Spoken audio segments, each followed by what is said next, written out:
This is a lesson on solving one-step equations. The first thing that you need to know when you're solving one-step equations are your reverse operations. The reverse operations is the operation you need to do to undo another operation or reverse it. So the reverse operation of addition is subtraction. And that makes sense because if you think about it, when you add 3, to undo that or reverse it, you have to subtract 3. And you're back to the number you started with. In the same way, the reverse operation of multiplication is division. And that makes sense because if you multiply a number by 5, to undo it or get back to your original number, you have to divide by 5.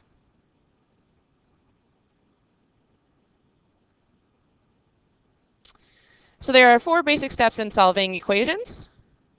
The first one is to write a line down from the equal sign. And we'll do a few examples of what this means in a second. After you draw your line down, your second step is to ask yourself, what is keeping the variable from being all alone? After you know that, you need to do the reverse operation of what is with the variable on both sides of the equation. And then the last step is to isolate and solve.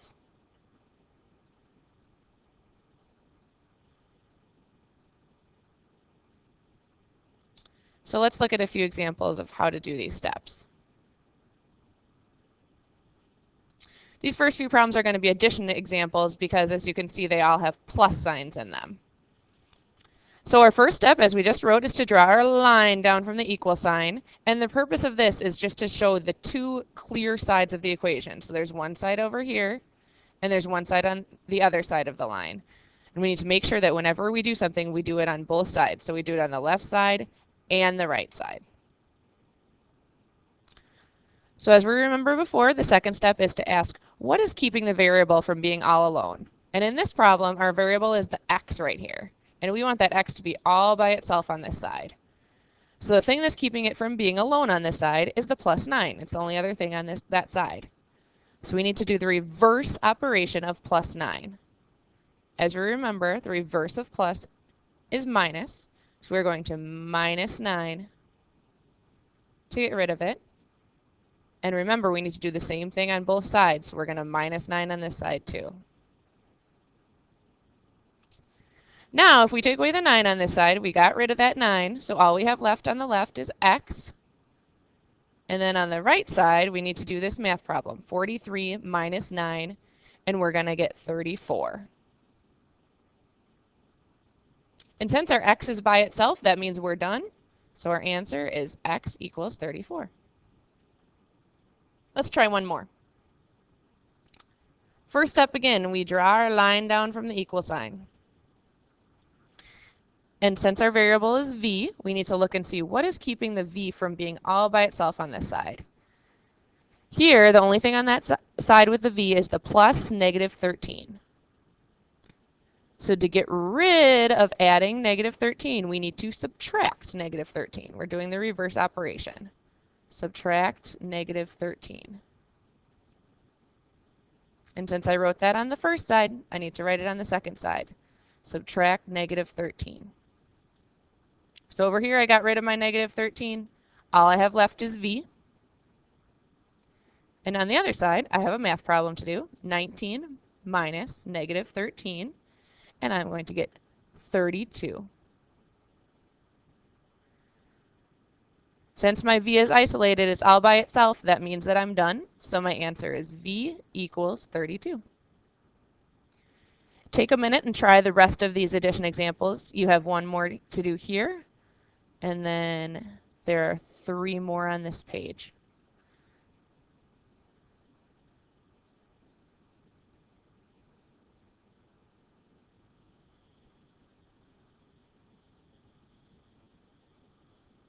All right, moving on to some subtraction examples. These are all subtraction examples because there is a minus sign in the problem. And we solve them using the same steps. So here we're just going to start by drawing our line down from the equal sign. We find our variable, the x. The only thing that's keeping it from being alone on this side is the minus 5. So we still have to do reverse operations. Here, the reverse of subtract is add. So to get rid of subtract 5, I need to add 5 on this side. And I need to write it on both sides to keep the equation even. So I got rid of my 5's on this side. The only thing that's left is x equals, and here I have 16 plus 5, so I'm going to get 21.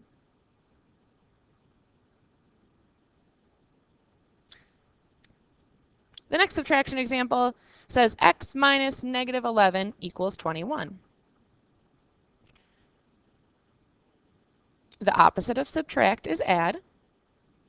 So the reverse operation of subtract negative 11 is to add negative 11.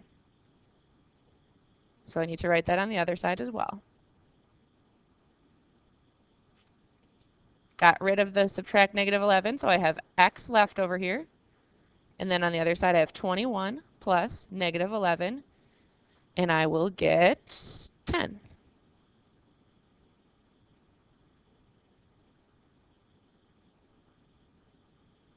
So take a minute, do the rest of these subtraction examples, and then come back for the next set.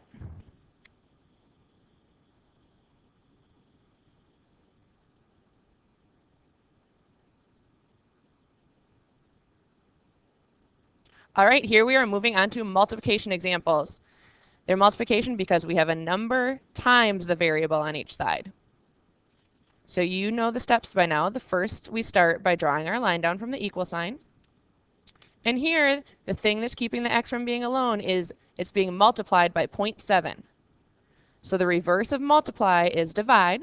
So we're going to divide by 0.7. We need to do that on both sides. So after we get rid of those 0.7s on the left side, all we'll have left is x. And on the other side, we have 63 divided by 0.7. So that's going to be 90.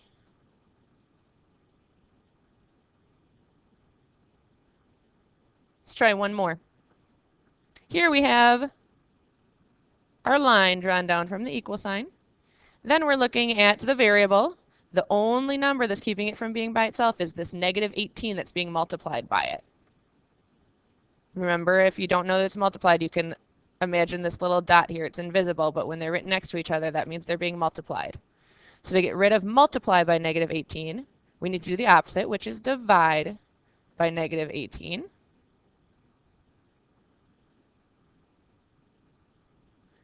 And we will get our answer is y equals negative 3. Take a minute and try a few more multiplication examples on your own.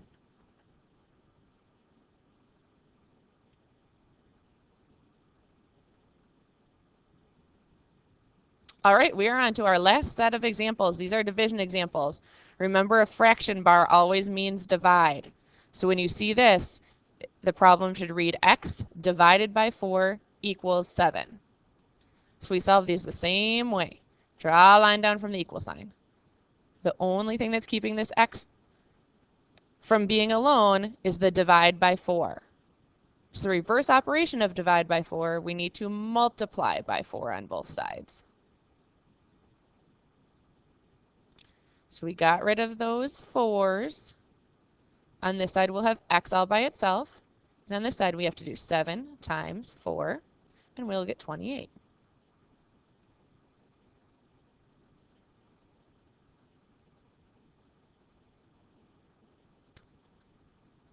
Next one, we're doing the same thing. Draw our line down. This says w divided by 2. So to get the w by itself, we need to get rid of the divide by 2, so we're going to multiply by 2. We have w left, and 18 times 2 is 36.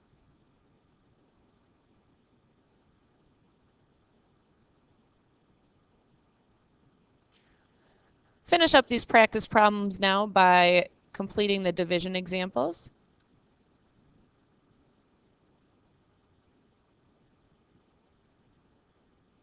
And then there are a few mixed practice for you to try. Looks like we have a subtraction problem, a multiplication problem, a division problem, and an adding problem. So draw your line down from the equal side and then do the reverse operation to solve those.